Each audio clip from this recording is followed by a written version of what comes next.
Are you an expatriate and a non-Muslim living here in the UAE? What I've got to talk to you about is a matter of life and death. Have you made a will and registered it here? If you haven't, Sharia principles will determine the distribution of your assets, but also the guardianship of your children. Your home will not apply. Allow me to tell you the story of Mr. and Mrs. Kumar.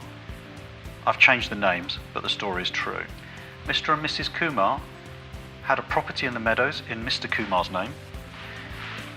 They had an infant son, and they also had a joint bank account. Mr. Kumar died, but he hadn't made and registered a will here in the UAE. The implications were as follows. Firstly, the money in the bank account was frozen until probate was granted, meaning Mrs. Kumar didn't have access to money for quite some time. The property was divided up according to Sharia principles, which means that she only received 12.5% of her husband's share. And as far as their infant son was concerned, guardianship went not to Mrs. Kumar, but to her father-in-law, meaning that any important decisions about his welfare had to be taken in conjunction with Mr. Kumar's father.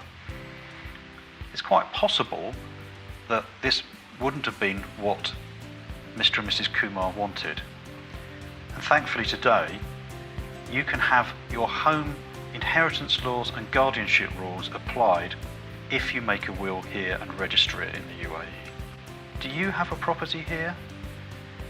Do you have money in a bank account? Do you have children here?